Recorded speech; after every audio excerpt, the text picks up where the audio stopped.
I want a $2,000 new phone. You'll upgrade me, my sister's son texted. I replied, "No chance." Minutes later my sister wrote, "Agree or you're banned from family events." That night I reversed the transfer for their car payment. By 7:22 a.m. they were begging me to call back. But when I read the message I almost passed out from aggression. I didn't even finish chewing my breakfast. My throat closed up with pure fury. Caleb, my 19-year-old nephew who had never worked a full week in his life, who still didn't know how to check his bank balance, was demanding that I spend $2,000 on him for a phone upgrade. Like I was some kind of tech sponsor.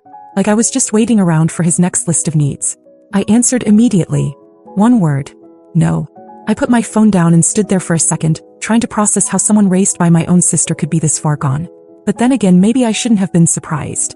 April had raised him to believe he was owed everything because she believed that too. He always had. 5 minutes after I sent that reply, my phone buzzed again. April. Agree or you're banned from family events. No hi. No explanation. No shame. Just a full-blown threat, as if being left off the invitation list for another one of her microwaved lasagna nights would break me. I sat down and stared at the screen. This wasn't just a text. This was the last slap in a long line of slaps I'd tolerated for years. I had bent over backwards for April. I covered her rent once when they were about to get evicted. I bought Caleb his textbooks for community college. He dropped out after 2 weeks. I paid for his car repairs when he rear-ended someone in a Starbucks drive-thru. I covered groceries when her fridge was empty. I even helped her set up a cleaning side gig that she walked away from after one client left a bad review. I was a single mom too. My daughter Mia is 13. I've raised her without a penny of support from her father, who bailed before she could say, "Dad." I work hard, manage my money, and we're doing okay. Not rich, but stable. I built this life from scratch, alone. But somehow in my sister's eyes that meant I owed her. She always played the victim. April had this way of sucking the oxygen out of any room with her drama. If her power got cut off, it was everyone else's fault. If Dave, her husband, came home late, it was because someone was out to ruin their marriage. And if I ever said no, even once, I was jealous or trying to control her. That night, I stayed up too late thinking about it all. The years of being used, the manipulation, the guilt trips, the holidays where I paid for everything and she still made passive comments about how I liked to show off. I remembered something that made my decision even easier. 2 days ago, I had sent April $800 to help with the car payment. She didn't even say thank you. She messaged me later asking if I could just handle the next one too, since Dave's paycheck was short again. I opened my laptop and reversed the transfer. $800. Gone from her account. At 7:22 a.m. the next morning, the panic started. My phone was blowing up. 6 missed calls from April, 3 from Dave, 4 from Caleb. I didn't answer. At 7:36, Caleb texted me again. "WTF did you do? Mom's crying. Fix this now." I didn't fix anything. I turned my phone off completely and went about my morning. Took Mia to school. Got my coffee. Sat down at work. And I felt something I hadn't felt in years when it came to my sister. Peace. But I knew April. She wasn't going to let this go. She was going to escalate. She always did when she lost control. And I was right. The next thing she did. No one saw that coming. Not even me. By noon the next day, I'd lost count of how many calls I'd ignored. My voicemail was full. My text notifications were piling up with everything from fake apologies to full-on threats. April tried every tactic she could think of. Guilt, manipulation, pity. Caleb told me I was destroying his chances and acting like a jealous old woman. Dave left me 3 voicemails, all saying he didn't want to get involved in sister stuff, but also that the money I reversed put them in a serious bind. None of it moved me. They weren't my problem anymore. Then around 3:40 p.m. my cousin Lindsay sent me a message that made my blood run cold. "Hey, are you okay? Have you seen April's Facebook?" I didn't even reply. I just opened the app and my heart nearly stopped. There was a post from April. Public. Not just for friends. Public. The photo she posted was one of the most private things I'd ever shared with anyone. 2 years ago I had dated someone for a short time, someone I trusted. During that relationship I sent a few photos. Nothing trashy. Just personal. Vulnerable. One of those photos was now on April's timeline, with dozens of reactions and comments already attached. Caption read, "This is what a responsible single mother looks like when she's not busy judging everyone else's life." I stopped breathing for a second. Thought I might pass out.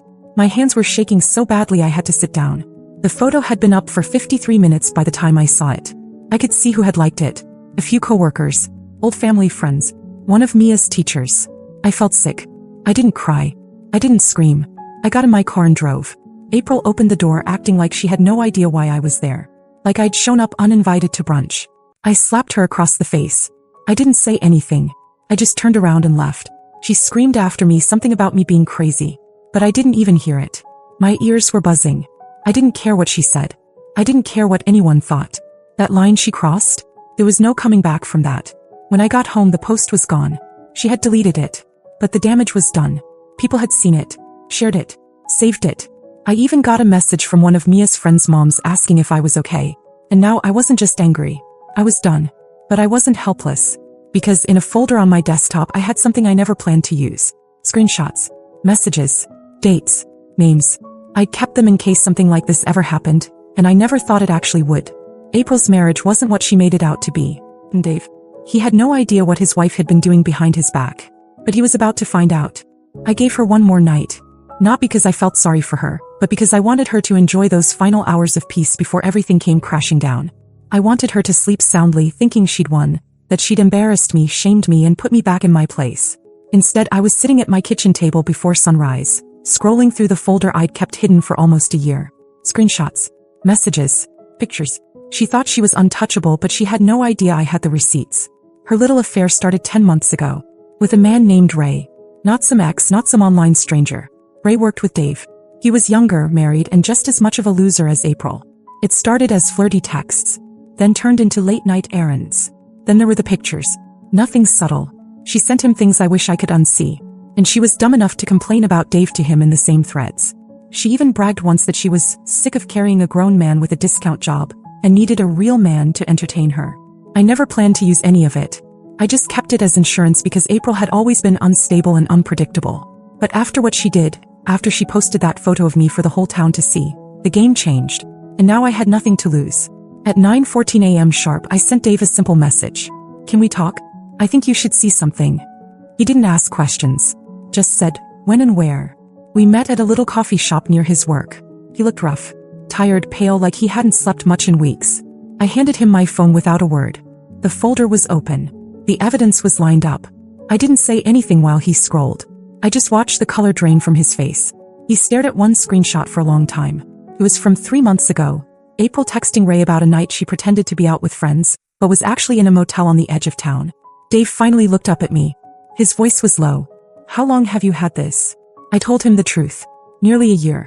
I kept quiet because I didn't want to blow up his life. I figured it wasn't my place. But then April made it mine. She dragged my name, my body, and my dignity through the mud in front of our entire family and half the people in town. Dave didn't say anything else. He just stood up, nodded, and left with my phone still in his hand. I didn't even ask for it back. By Friday I started hearing things. April called me 7 times in one day. I didn't answer once. Then came the texts, first blaming me, then threatening me, then suddenly switching to begging. Dave had left. Packed a bag, took the car, and disappeared. Caleb was posting bizarre, passive-aggressive things online. Fake family, backstabbers, snakes hiding behind smiles. I didn't even look twice. But the real punch came Sunday night. My phone buzzed. It was a screenshot from my cousin Jenna. April had tried spinning some ridiculous story in the family group chat, claiming I broke into her Facebook, photoshopped the affair screenshots, and that I was jealous of her life. Problem was, someone else had already saved and shared April's original post of me. The one with my photo. The one she claimed never existed. The cousins turned on her instantly. And for the first time ever, April found herself standing alone. But humiliation wasn't enough for her. She wasn't done. There was still one more stunt left in her. One final pathetic attempt to pull me back into her mess. It would be the last. Thought it was over. I really did. I thought once Dave walked out, once the family saw her true colors, April would finally back off. But no, she wasn't done. Monday morning I dropped Mia off at school and stopped for gas. While I was filling up, I noticed a woman 2 pumps over staring at me. Not just a glance, staring. She looked familiar, but I couldn't place her. As I was getting back into my car, she called out, "You're Evelyn, right? April's sister." I nodded slowly. "She said you were going through something. Just wanted to let you know. People talk. Hope you're okay." And she drove off. My stomach flipped. By the time I got home, I had 5 new messages from random accounts on Facebook and Instagram. Strangers. Saying all kinds of things. I didn't understand what was happening until I opened a link someone sent me. April had posted again. Not on her profile this time. On a local gossip group. One of those community tea pages with over 18,000 members. The kind where people post complaints about neighbors and restaurants. Only this time, April used it to create an anonymous post titled, "Beware of this woman, she'll steal your man and your money." She included one of the photos again. Blurred barely, but it was still me. She used part of my real name enough that anyone who knew us could figure it out. She told the group I was obsessed with married men, claimed I had a long history of seducing other women's husbands, and that I had been trying to ruin her family because I was bitter about being single. Over 200 comments in an hour. Some people mocked me. Others defended me, not knowing the full story. But it didn't matter. The damage was done. I was officially the town scandal. That same afternoon, I got a call from Mia's school. Her teacher wanted to check in because Mia had mentioned people saying things online. My hands started sweating. My worst fear, Mia being pulled into this, was starting to happen. I went cold. And that's when everything changed. I called Dave. Not to stir more trouble. Not to get revenge. I was done with all that. But I told him about the gossip post. I told him Mia was being affected now. He was quiet for a moment. Then he asked for the link. An hour later, the post was gone. But what followed? I didn't expect. Dave showed up at my door. Not angry. Not confused. Calm. He had my phone in his hand, the one he left with after our meeting, and told me he'd gone through everything. All of it. Every message, every photo, every lie. He said something I'll never forget. "She's not just a bad wife. She's dangerous." Then he said he wanted a divorce. And here's the part that truly blindsided me. He asked if I would help him get custody of Caleb's younger sister, Emily. I froze. Emily was only 8. Quiet, sweet, and barely visible in that chaos of a household. I had no idea Dave was thinking that far ahead. I had no idea he even believed he could win custody. But he said he'd seen enough, and that Emily deserved better. That same week, he moved into a small apartment near Emily's school and started the paperwork. April, meanwhile, started spiraling in public. Screaming matches in parking lots. Posting vague quotes about betrayal. Messaging half the family with fake sob stories. She had no idea Dave had already shown the court the screenshots. The photos. The group post. I didn't even have to lift another finger. She was doing the job herself, digging her own grave one meltdown at a time. But what came next, no one, especially April, saw coming. By the end of the week, April was unraveling fast. She was burning through every bridge she had left. People were distancing themselves. Family chats were quiet. Even Caleb had gone mostly silent, probably too stunned watching his parents fall apart in real time. But I wasn't done. Not completely. There was one last card I hadn't played, because frankly I didn't think I'd ever need to. I found it by accident months ago, and at the time I kept it tucked away. I didn't even fully understand what I was looking at then. But now, with everything on fire, it felt like the perfect time to light the final match. It was a screenshot of a transaction April had accidentally sent to our shared group chat back when she was trying to send something privately to a friend. She deleted it within a minute, but I'd already saved it because something about it felt off. It was a payment to a woman named Brenda S., labeled for rent 3 months up front. That alone wasn't strange, until you consider the fact that April never mentioned renting anything ever. And the date on that payment? It was from 6 months ago. So I did what April never expected me to do. I called Brenda, told her I was a relative of April's, and asked if she was still renting that 1-bedroom unit downtown. She laughed. "Oh, you mean the side place April used for a year and never paid the last month for?" My blood ran cold. She went on, totally unaware of what she was revealing. She said it was her quiet space, her writing studio, or whatever. But we all knew she was using it for, well, not writing. And just like that, it all clicked. April had a secret apartment. Not just for her affair with Ray, but for others. Brenda said different men came and went. Sometimes during the day, sometimes at night. She assumed April was single. She had no idea she was married with kids. It was worse than I thought. She wasn't just cheating. She built a second life. A hidden one, paid for by money she constantly claimed she didn't have. Money she told Dave she needed for groceries. Money she guilt out of me every other month. I sent the call recording to Dave. No commentary. No explanation. Just the audio. And I attached the original transaction screenshot. 2 hours later he messaged me. "She's never getting near Emily again." By the next morning, April's name was posted on the court's docket for an emergency custody hearing. She went completely silent. No more calls. No more texts. No posts. Caleb deleted most of his social media. Emily was placed temporarily with Dave while everything was processed. And then, something I never expected happened. My parents called. They had stayed mostly neutral through all of this, or so I thought. But apparently April had begged them for help. Claimed I'd destroyed her life out of jealousy. She wanted them to host a family meeting to clear the air. Instead, my mom said this: "Whatever happens to her now, she earned." That night, I sat on my couch alone, scrolling through the old messages from April. All the guilt trips. All the insults wrapped in fake concern. All the demands. And I deleted every single one of them. One more part of her gone. But it still wasn't over. Because something happened at that custody hearing that made April lose whatever little grip she still had on reality. And when it did, she showed up. To my house. It was a Thursday morning. Quiet. I was working from home, Mia was at school, and the whole house felt still. The kind of stillness you don't appreciate until life has been pure chaos for weeks. Then the doorbell rang. I didn't expect anyone. I wasn't expecting anything. I got up slowly, peeked through the curtain, and there she was. April. Standing on my porch like nothing had happened. No warning. No call.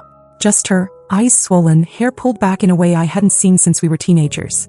She looked like someone who'd slept in her car. For a second I considered not opening the door. But I did. She didn't say anything right away. Just looked at me like she was searching for some crack in my face, some sign I'd changed my mind. "I need to talk," she said. I didn't move. She went on about how everything was spiraling. Dave had filed the emergency motion. Caleb wasn't speaking to her. Emily refused to come to the phone. The court had ordered a temporary restraining order until the hearing. Her lawyer had advised her to prepare for the worst. "I know you hate me," she said, "but I'm still your sister." That was her angle. Sisterhood. Blood. Shared childhood. Like that could undo everything. I asked her why she came here, what she thought would happen. "I just want to understand why you're doing this." And that's when I realized she really didn't get it. She still thought this was something I did to her. She thought she was the victim in a war she started. She believed that if she could just talk her way out of it like always, I'd cave. I told her everything I had kept quiet all these years. Every manipulation. Every time she took and took and took. Every fake emergency. Every lie. I told her I stayed quiet because I felt bad for her. Because I thought maybe, just maybe, she'd grow up. But she didn't. She got worse. And now she was suffering the consequences of her own actions. She stood there speechless. For the first time in my life, I saw April genuinely stunned. And then, maybe to regain control, maybe because it was all she had left, she spat out one final line. "You'll regret turning this family against me." I didn't respond. I just closed the door. She didn't knock again. A week later, the court awarded Dave full custody of Emily. April was granted supervised visits, pending psychological evaluation. Caleb moved in with a friend and hasn't spoken to anyone in the family since. The rest of the family, including our parents, cut contact. April became the one name no one wanted to bring up at dinners. At birthdays. At holidays. She became an outcast the same way she tried to make me one. Me. I got my life back. No more phone calls asking for money. No more guilt. No more having to explain why I had boundaries. Mia never found out what April did online. I shielded her from it just in time. She still asks why we don't see Aunt April anymore, and I just tell her, sometimes grown-ups have to make hard choices. Because this wasn't revenge. It was survival. And I'm finally free. I didn't plan to write all of this. Honestly, when that first message from Caleb came through, the one about the $2,000 phone, I never imagined it would lead here. To court dates. To custody battles. To betrayal laid bare in front of the whole family. To slamming the door in my sister's face for the last time. I shared this story because I needed to say it out loud. To someone. Anyone. For years I kept things quiet to keep the peace. I thought it was noble or mature or just the right thing to do. But silence doesn't fix people like April. It only feeds them. Since I started telling what happened, the amount of support I've received, messages from strangers, people saying they went through something similar or that they finally saw themselves in my story, has been overwhelming.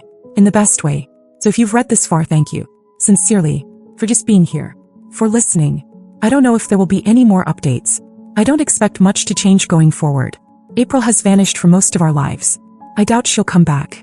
Dave and Emily are rebuilding slowly and I'm helping however I can, quietly behind the scenes. But I don't know what'll happen with him. I hope one day he figures things out, but I'm not holding my breath. All I know is for the first time in a long time my world is calm. And I'm not letting anyone drag me back into chaos. Something does happen, I'll be back. But for now, this is where I leave it.